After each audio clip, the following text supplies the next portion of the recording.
100% അമ്മേ മാതാവേ ഒരു വാക്ക് വിളിച്ചിട്ടുണ്ടെങ്കിൽ മാതാവ് കൈവിടുകയില്ല എന്നുള്ളത് 100% നമ്മുടെ പ്രതിസന്ധിയിൽ എവിടെയായാലും 1 കോടി രൂപയുണ്ടെങ്കിൽ നമുക്ക് ജീവൻ രക്ഷിക്കാൻ പറ്റിയല്ല. വെച്ചാലും എൻ്റെ പ്രിയപ്പെട്ടവനെ വിട്ടുകൊടുക്കാതെ എനിക്ക് തിരിച്ചു തന്ന, എൻ്റെ ജീവൻ തിരിച്ചു തന്ന എൻ്റെ കൃപാസന മാതാവിനും ഈശോയ്ക്കും കോടാനുകോടി നന്ദി പറയുന്നു. എൻ്റെ പേര് ബിൻസി ഷിനോ. ഇത് ഹസ്ബൻഡ് ചേട്ടായി ഷിനോ ജോർജ്. ഞാൻ കണ്ണൂർ ജില്ലയിൽ പെരുമ്പടവ് ഇടവകയിൽ നിന്ന് വരുന്നു. 2024 ഫെബ്രുവരി 17 ഞാൻ ഉടമ്പടി എടുക്കുന്നത്. അതിനു മുമ്പേ ഞാൻ അച്ഛൻ്റെ ക്ലാസ്സുകളൊക്കെ കേൾക്കുമായിരുന്നു. എനിക്ക് ഈ മണ്ണിലൊന്ന് ചവിട്ടണമെന്ന് എനിക്ക് ഭയങ്കര ആഗ്രഹമായിരുന്നു. പക്ഷെ വലിയ സപ്പോർട്ടൊന്നും വീട്ടിൽ നിന്നില്ലായിരുന്നു. ഞാൻ അച്ഛൻ്റെ ക്ലാസ് എന്നും കേൾക്കും, വീട്ടിലാണേലും ഓണാക്കി വെക്കും, ഇത് കേട്ടുകൊണ്ടിരിക്കുമായിരുന്നു. പുറത്തോട്ട് പോയാലും അച്ഛൻ്റെ ക്ലാസ് എന്നും രാവിലെ ഒരു ക്ലാസ് വെച്ചിരിക്കും. അത് കഴിഞ്ഞ് ഉടമ്പടി 2024 എടുത്തു. 24 ഫെബ്രുവരി 17 എടുത്തു. കഴിഞ്ഞ് ഓഗസ്റ്റ് മാസമായപ്പം ചേട്ടായിക്ക് ഒരു നെഞ്ചുവേദന വന്നു. അറ്റാക്കിൻ്റെ ലക്ഷണമായിരുന്നു. എത്ര പറഞ്ഞാലും ആശുപത്രി പോകാമെന്ന് പറഞ്ഞാൽ സമ്മതിക്കില്ല. അത് ഗ്യാസാന്നും പറഞ്ഞ് അവിടെ ഇരിക്കും. പകൽ മുഴുവൻ അങ്ങനെ ഇരുന്നു. പോകാമെന്ന് പറഞ്ഞാൽ അത് കുഴപ്പമില്ല, ഒരു ദിവസം കഴിയുമ്പോൾ പൊക്കോളും, അങ്ങനെ ഇങ്ങനെയാന്നൊക്കെ പറഞ്ഞ് അവിടെ ഇരിക്കുക. ഞാൻ എന്നിട്ട് രാത്രി 10 മണിയായപ്പം മാതാവിൻ്റെ തൈലം എടുത്ത് പുരട്ടിയിട്ട് പറഞ്ഞാൽ സമ്മതിക്കില്ലാത്തതുകൊണ്ട് നമുക്കാകെ ആശ്രയം മാതാവേ ഉള്ളൂ. തൈലം എടുത്ത് പുരട്ടിയിട്ട് ഞാൻ പറഞ്ഞു, മാതാവേ കാത്തുകൊള്ളണേ എന്ന് പറഞ്ഞു. ആ തൈലം പുരട്ടി ഒരു 10 സെക്കൻഡ് ആയില്ല, അന്നേരം പറയാമെന്ന്. രാത്രി 10 മണിക്ക് ഇത് കിടക്കാൻ നേരത്തെ പുരട്ടുന്നത്. നാളെ ആശുപത്രി പോകുന്ന ഏട്ടായി പറയുന്നത്. പോകാനില്ല, എന്ത് ചെയ്താൽ ഇന്ന് പോകാമെന്ന് പറഞ്ഞ് തൈലം പുരട്ടി 10 മിനിറ്റ് കഴിഞ്ഞപ്പം പറയാം നമുക്കെന്നാൽ പോയി ആ ചെക്കപ്പ് ചെയ്തിട്ട് വരാമെന്ന് പറയുമായിരുന്നു. അന്നേരം ഞങ്ങൾ ഹോസ്പിറ്റലിൽ പോയി. അവിടെ ചെന്ന് ക്ഷീണമൊന്നുമില്ല.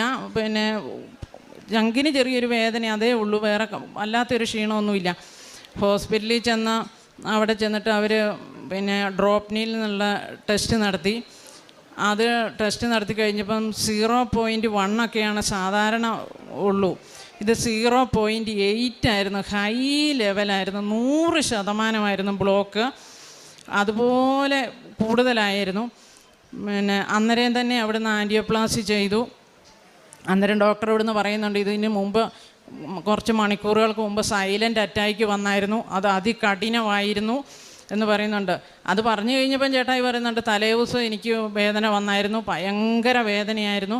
എന്നിട്ട് ആരോടും മിണ്ടിയില്ല, പറയല ആരോടും. അങ്ങനെ അതികഠിനമായ അറ്റാക്കായിരുന്നു. 100% ബ്ലോക്കായിരുന്നു. ഒരു തരി പോലും ഗ്യാപ്പില്ലാതെ അത്രയും ടൈറ്റായിരുന്നു. മാതാവിൻ്റെ ഒറ്റ കൃപ കൊണ്ട് ആ സമയത്ത് മാതാവ് ഞങ്ങളെ ആശുപത്രി കൊണ്ടുപോയതാണ്. ഇല്ല ഈ രാത്രി 1 മണി 2 മണിയാകുമ്പോൾ വീട്ടിൽ നിന്ന് നമുക്ക് എന്തെങ്കിലും ചെയ്യാൻ പറ്റുമോ? ആ സമയത്ത് നമുക്ക് തളർന്നു പോവുക, എന്തെങ്കിലുമൊക്കെ ചെയ്താൽ നമുക്കത് കാണാൻ പോലും പറ്റുമോ? ഒരു കുഴപ്പവും കൂടാതെ നല്ല ആരോഗ്യത്തോട് തന്നെ ചേട്ടായിനെ ആശുപത്രി കൊണ്ടുപോയി വർത്താനവും പറയും, നടക്കും. ഒരു ക്ഷീണവും ഇല്ലാതെ മാതാവ് ശരിക്കും ആ തൈലം പുരട്ടി കഴിഞ്ഞപ്പം മാതാവ് ഇങ്ങനെ തലോടി കൊണ്ടുപോകുന്ന പോലെ നടത്തി ആശുപത്രി കൊണ്ടുപോകുമായിരുന്നു. ഒരു കുഴപ്പം കൂടെ. എന്നിട്ട് ഓപ്പറേഷൻ കയറ്റുന്നതിന് മുമ്പ് ഞാൻ മാതാവിൻ്റെ കാശുരൂപം അങ്ങനെ ഒട്ടും പുറത്തൊന്നും എടുക്കുകയല്ല. ഞാനൊരു ഭദ്രമായ ഒരു ഡെപ്പിയിലിട്ട് സൂക്ഷിച്ച് വെച്ചേക്കുവാണ്. അങ്ങനെ ഒട്ടും അനാവശ്യമായി ഒന്നും എടുക്കുകയില്ലായിരുന്നു. അന്ന് ആദ്യമായിട്ട് ഞാൻ ആ കാശുരൂപം എടുത്തുകൊണ്ട് പോയി. ഓപ്പറേഷന് കയറ്റുന്നതിന് മുമ്പ്, ആൻറ്റിയോപ്ലാസ്റ്റി ചെയ്യാൻ കയറ്റുന്നതിന് മുമ്പ് ഞാൻ പ്രാർത്ഥിച്ചു, നെഞ്ചെ തൊട്ട് പ്രാർത്ഥിച്ചു. ഇത് കവറിൽ നിന്ന് കാശുരൂപം അന്നാണ് ഞാൻ ആദ്യമായിട്ട് പുറത്തെടുക്കുന്നത്.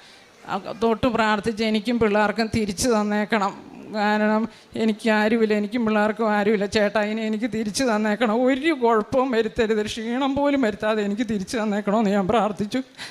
മാതാവ് ഒരു കുഴപ്പവും വരുത്തിയില്ല. ഒരു 10-15 മിനിറ്റ് പോലും ആയില്ല, അതിന് മുമ്പേ തിരിച്ചു വന്നു. ആൻറ്റിയോപ്ലാസ്റ്റി ചെയ്തിട്ട് ഒരു ക്ഷീണമോ ഒരു ഓപ്പറേഷൻ തിയേറ്ററിൽ കയറ്റിയതിൻ്റെ ഒരു വിഷമമോ ഒന്നുമില്ല. ശരിക്കും വർത്താനം പറയും, ചിരിക്കും, എങ്ങനെയൊന്ന് ചെയ്തതാണെന്ന് പോലും തോന്നിയില്ല. അത്ര പൂർണ്ണ ആരോഗ്യത്തോടെ നടക്കുകയും എടുക്കുകയും എല്ലാം. അത് കഴിഞ്ഞപ്പോഴേ അങ്ങോട്ട് നടക്കുകയൊക്കെ ചെയ്തു. ഒരു കുഴപ്പവും കൂടാതെ എനിക്കും പിള്ളേർക്കും തിരിച്ചു തന്നു. കൃപാസനം മാതാവിനും ഈശോയ്ക്കും കോടാനുകോടി നന്ദി പറയുകയാണ്. അതുപോലെ ഇത് സൈലൻ്റ് അറ്റാക്ക് അതിന് മുമ്പുണ്ടായത്, അത് കഠിനമായിരുന്നാണ് ഡോക്ടർ പറഞ്ഞത്. എന്നിട്ടും ഒരു കുഴപ്പവും വരുത്തിയില്ല. ഇപ്പോൾ പല അറ്റാക്ക് വന്നാലും 100% ആയാലും അമ്മേ മാതാവേ ഒരു വാക്ക് വിളിച്ചിട്ടുണ്ടെങ്കിൽ മാതാവ് കൈവിടുകയില്ല എന്നുള്ളത് 100%. നമ്മുടെ പ്രതിസന്ധിയിൽ എവിടെയായാലും 1 കോടി രൂപയുണ്ടെങ്കിൽ നമുക്ക് ജീവൻ രക്ഷിക്കാൻ പറ്റിയല്ല. പക്ഷേ അന്ന് ഞങ്ങൾക്ക് ഭയങ്കര സാമ്പത്തിക ബുദ്ധിമുട്ടായിരുന്നേ. പക്ഷേ അതിനും മാതാവും ഇത് കണ്ടു. ഒരു പഴയ ഒരു ഇൻഷൂർ കടലാസ് അവിടെ ഉണ്ടായിരുന്നു. അത് ചേട്ടായി തന്നെ അതെടുത്ത് കവറിലൊക്കെ ഇട്ടത്. ആ ഇൻഷൂർ കടലാസ് അവിടെ കൊണ്ടുപോയി കാണിച്ചപ്പം അത് അവിടുന്ന് പുതുക്കാനുള്ള ഒരിത് അവർ ഓപ്ഷൻ തന്നു. അത് അവിടുന്ന് പുതുക്കി. പിന്നെ ലക്ഷങ്ങൾ വരുന്ന പൈസ ഒരു ബുദ്ധിമുട്ടും കൂടാതെ, പൈസയുടെ ബുദ്ധിമുട്ട് 1 കോടിയുണ്ട് നമുക്ക് ജീവൻ രക്ഷിക്കാൻ പറ്റുകയില്ല. ഇത് 1 രൂപയില്ലേലും മാതാവ് ജീവനും ആരോഗ്യത്തോടെ തിരിച്ചു തന്നു. പൈസയുടെ കാര്യവും മാതാവ് നടത്തി. അങ്ങനെ എല്ലാ കാര്യവും മാതാവ് നടത്തി തന്നു. മാതാവിനെ വിളിച്ച ഇന്ന് വരെ മാതാവ് കൈവിട്ടിട്ടില്ല. അതുപോലെ 6 വർഷം മുമ്പ് ഇങ്ങനെ ഒരു അറ്റാക്ക് വന്നതായിരുന്നു. അത് അന്നും മാതാവ് എനിക്ക് തിരിച്ചു തന്നതാണ്. അന്ന് 100% 2ാം ട്രിപ്പ് വന്നതാണ് ഇപ്പം വന്നത്. അതുപോലെ പല മരണകരമായ ഒത്തിരി ഇത് വന്നിട്ടുണ്ടായിരുന്നു. പല അത്യാഹിതങ്ങളും ചേട്ടായിക്ക് വന്നിട്ടുണ്ട്. അതിൽ നിന്നെല്ലാം മാതാവ് പിന്നെ ഒരു കുഴപ്പവും കൂടാതെ പൂർണ്ണ ആരോഗ്യത്തോടെ രക്ഷിച്ചു തന്നു. പിന്നെ ഞാൻ ഈ മാതാവിന് ഉടമ്പടി എടുത്ത പിന്നെ ആദ്യം വലിയ വിശ്വാസമൊന്നും ഇല്ലായിരുന്നു വീട്ടിൽ. എനിക്ക് വരാനൊന്നും അങ്ങനെ സമ്മതിക്കൊന്നുമില്ലായിരുന്നു. പിന്നെ ഉടമ്പടി എടുത്തു കഴിഞ്ഞാൽ പിന്നെ വീട്ടിലെല്ലാവരും നല്ല പ്രാർത്ഥനയായി. ഇന്നിപ്പോൾ ചേട്ടായി മോളും ഇന്നിപ്പോൾ ഉടമ്പടി എടുത്തു. നല്ല പ്രാർത്ഥനയും വിശ്വാസവും കുടുംബ പ്രാർത്ഥന എല്ലാവരും കൂടെ കറക്റ്റ് 7 മണിയാകുമ്പോൾ ഇരുന്ന് ചെല്ലും. എല്ലാ പിള്ളേർക്കാണേലും നല്ല വിശ്വാസമായി. പിന്നെ എൻ്റെ തൊട്ടടുത്തുള്ള ഒരു മുസ്ലിം സഹോദരിക്ക് പെട്ടെന്ന് ഈ ഷുഗർ 500 കൂടിയിട്ട് കാഴ്ച നഷ്ടപ്പെട്ടു പോയി. അപ്പോൾ അവൾക്ക് ഭയങ്കര വിശ്വാസം. അപ്പം ഞാൻ ഇങ്ങനെ അവളോട് പറഞ്ഞിട്ടുണ്ട്, ഞാൻ മാതാവ് ഒരുപാട് അത്യാഹിതത്തിൽ നിന്ന് രക്ഷിച്ചിട്ടുണ്ട്, മാതാവേ എന്ന് വിളിച്ചാൽ ഇന്ന് വരെ കൈവിട്ടിട്ടില്ല, ഒരിക്കലും കൈവിടുകയില്ല എന്നൊക്കെ പറഞ്ഞു. അപ്പോൾ അവൾക്കും ഭയങ്കര വിശ്വാസമാണ് മാതാവിനെ. എന്നിട്ട് ഈ കണ്ണിൻ്റെ കാഴ്ച പെട്ടെന്ന് പോയി കഴിഞ്ഞപ്പോൾ അവൾ എന്നോട് വിളിച്ചിട്ട് പറഞ്ഞു, ഒട്ടും കണ്ണ് കാണുന്നില്ല, പിന്നെ ഷുഗർ 500. ഈ നടക്കുമ്പം സ്റ്റെപ്പിനിട്ടൊക്കെ, സ്ഥിരം നടക്കുന്ന സ്ഥലമാണെങ്കിലും സ്റ്റെപ്പിനിട്ട് കാല് തട്ടുക, പഞ്ചസാര ഏതാ ഉപ്പ് ഏതാന്ന് തിരിച്ചറിയാൻ പറ്റുന്നില്ല. ഞാനവിടെ അടുത്ത് പോയി നിന്നിട്ട് എൻ്റെ സൗണ്ട് കേട്ട് മനസ്സിലാക്കി ഇങ്ങനെ ഒരു ആൾരൂപം നിൽപ്പുണ്ടെന്നേ ഉള്ളൂ. അത്രയ്ക്ക് കണ്ണിൻ്റെ ഷുഗർ കൂടിയിട്ട് കാഴ്ച പോയി. ഡോക്ടർമാരോട് അവിടെയൊക്കെ അടുത്ത് ചെന്നപ്പോൾ അവർ പറഞ്ഞു ഇത്രയും പെട്ടെന്ന് ഇങ്ങനെ കാഴ്ച പോവുകയും ഷുഗർ കൂടുകയൊക്കെ ചെയ്ത് എന്തോ മാരക രോഗത്തിൻ്റെ ലക്ഷണമാണ്, നിങ്ങൾ വേറെ എവിടെയെങ്കിലും വലിയ ഡോക്ടറെ അടുത്ത് പോക്കോന്ന് പറഞ്ഞു. 2-3 ഡോക്ടറെ അടുത്ത് അവിടെയുള്ളവരുടെ അടുത്ത് ചെന്നിട്ട് ഇങ്ങനെയാണ് പറഞ്ഞത്. അത് കേട്ട് അവളിരുന്ന് കരച്ചിൽ. എന്നിട്ട് എന്നോട് പറഞ്ഞു, നിങ്ങളുടെ മാതാവിനോടൊന്ന് പ്രാർത്ഥിക്കുക. അവൾക്ക് ഭയങ്കര വിശ്വാസമാണ് നമ്മുടെ മാതാവിനെ. മുസ്ലിം സഹോദരിയാണ്. എന്നിട്ട് പ്രാർത്ഥിക്കുന്നത് ഞാൻ ഉടമ്പടി എടുത്ത് 1 ആഴ്ച കഴിഞ്ഞിട്ടുള്ള അന്നേരം.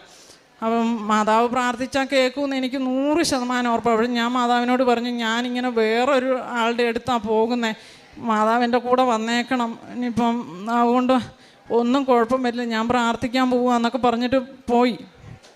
അവിടെ ചെന്നിട്ട് വേറൊരു മതസ്ഥരല്ലേ, അപ്പം നമ്മൾ പ്രാർത്ഥിക്കുമ്പോൾ എങ്ങനെ, ഞാൻ ഇതുവരെ അങ്ങനെ പോയിട്ടില്ല. ഞാൻ ഇങ്ങനെ മാതാവിനെയും കൂട്ടി തൈലും എടുത്തുകൊണ്ട് അവളുടെ അടുത്ത് ചെന്ന് നെറ്റിയെ വിശ്വാസ പ്രമാണം ചൊല്ലി കുരിശ് വരച്ച് പ്രാർത്ഥിച്ചു. പിന്നെ എത്രയും പെട്ടെന്ന് അവളുടെ ഷുഗർ നോർമലാക്കി കണ്ണിന് കാഴ്ച കൊടുക്കണമെന്ന്. അങ്ങനെ 2-3 ദിവസം പിന്നെ പ്രാർത്ഥിക്കുകയൊക്കെ ചെയ്തു. 2-3 ദിവസം കഴിഞ്ഞപ്പം അവൾ പറഞ്ഞു ചെറുതായിട്ട് കണ്ണ് കാണാൻ പറ്റുന്നുണ്ടെന്ന് പറഞ്ഞു. ഞാനെന്നിട്ട് അന്നേരം പ്രാർത്ഥിച്ചുകൊണ്ടിരിക്കുക. അവൾ ഡോക്ടറെ ഉപേക്ഷിച്ച പോലെയായി. ഒരു 1 ആഴ്ച ആയപ്പോഴേക്കും പിന്നെ കണ്ണിന് നല്ല കാഴ്ച തെളിഞ്ഞു വന്നു. അവൾ പറഞ്ഞു ഇത് മാതാവ് തന്ന കാഴ്ച, ചേച്ചിയുടെ മാതാവ് തന്നതാണെന്നും പറഞ്ഞുകൊണ്ട് അവൾ ഇന്നും കൂടെ ഈയിടെയും കൂടെ കണ്ടപ്പം പറഞ്ഞു അത് അവൾക്ക് ഭയങ്കര വിശ്വാസമായി. അവൾ നല്ലൊരു സാക്ഷിയായി മാറി. ഇപ്പം കണ്ണിന് ഒരു കുഴപ്പവും ഇല്ല, നല്ലപോലെ കണ്ണ് കാണാം. 1 ആഴ്ച ആയപ്പോഴേക്കും നല്ല ക്ലിയറായി. പിന്നെ അങ്ങനെ ഒരു സാക്ഷിയുണ്ട്. തൈലം തേച്ചിട്ട് ഒരു സാക്ഷ്യം കിട്ടി. പിന്നെ തൈലം ഇപ്പം ചേട്ടായിക്ക് എന്തെങ്കിലുമൊക്കെ ഒരു സാമ്പത്തിക ഇടപാടിലൊക്കെ മാനസിക വിഷമമൊക്കെ വരുമ്പോൾ ചേട്ടായി ആകെ വിഷമിക്കുമ്പോൾ ഈ മാതാവിൻ്റെ കാശുരൂപം എടുത്തുകൊണ്ട് പോകും. അതുപോലെ തൈലം പിന്നെ ചേട്ടായിയുടെ ചങ്കയിലെല്ലാം പുരട്ടി തൂക്കുമ്പോൾ ചേട്ടായിക്ക് നല്ലൊരു ആശ്വാസമാണ്.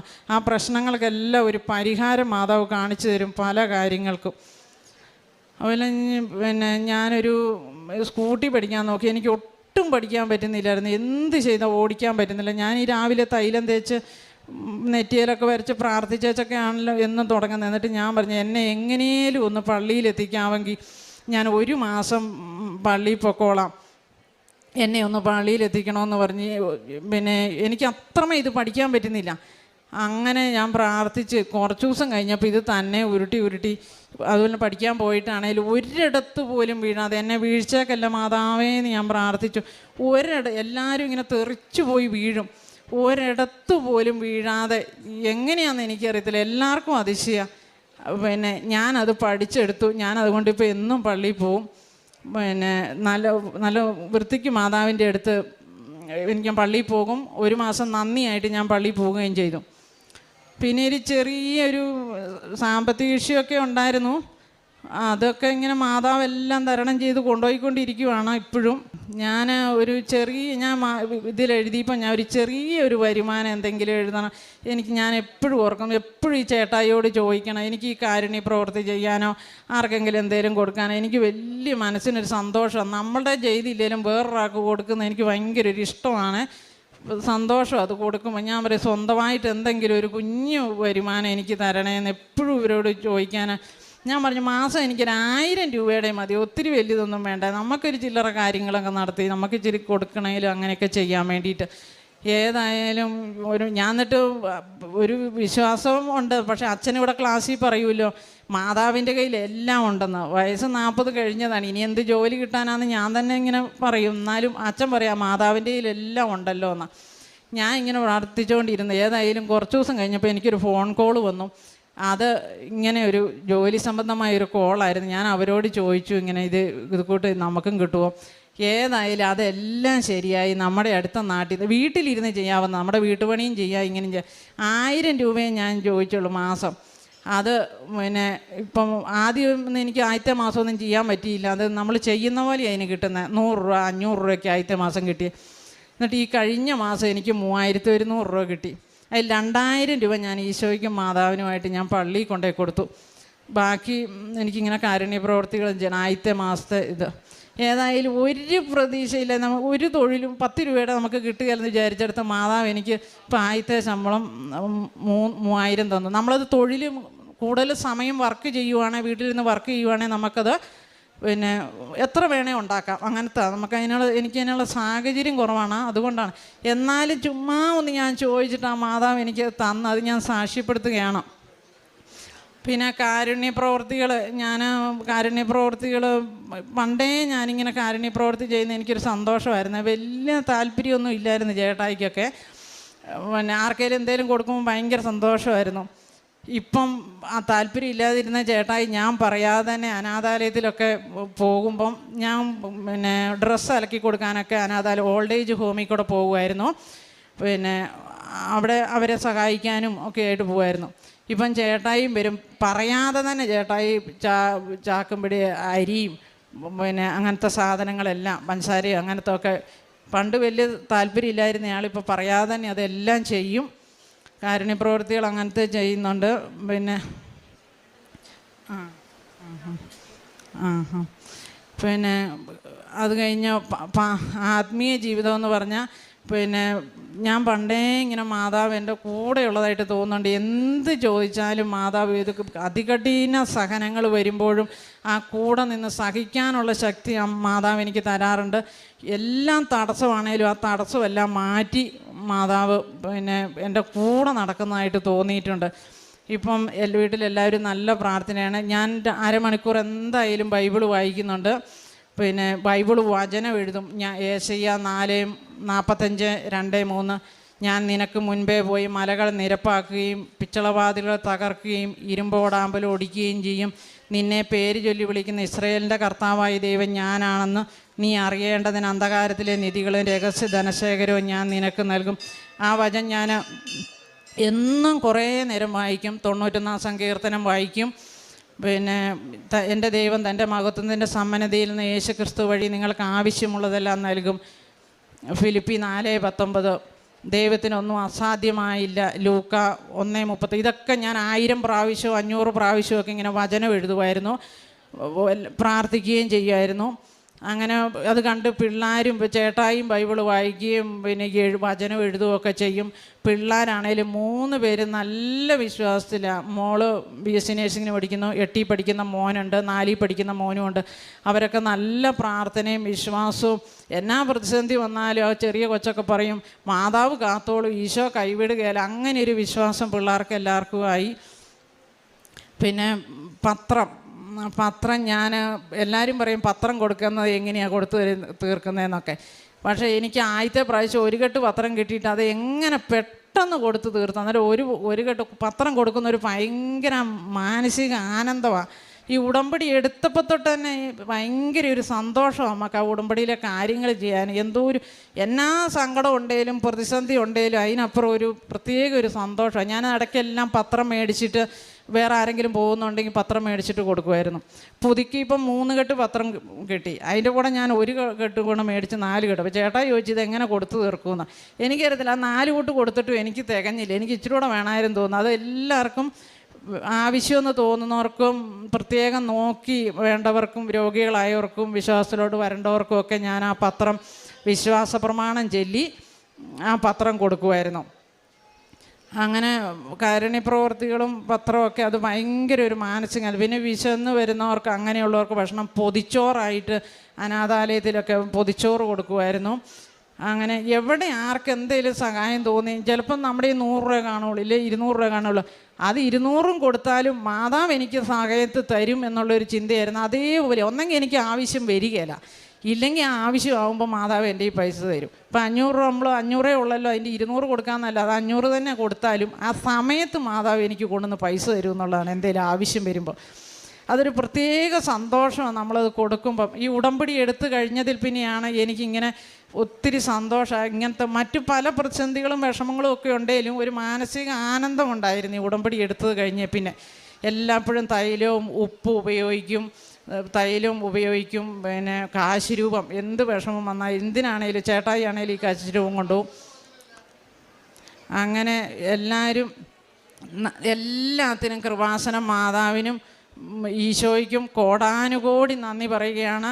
ഒരു കാലത്തും അമ്മേ മാതാവേ നമ്മൾ വിളിച്ചിട്ടുണ്ട്. എന്ത് പ്രതിസന്ധിയായിട്ട് നമ്മളെ വിടുകയില്ലെന്നുള്ളത് എൻ്റെ ജീവിതാനുഭവമാണ്. എല്ലാത്തിനും കൂടെ അമ്മയുണ്ടാകും.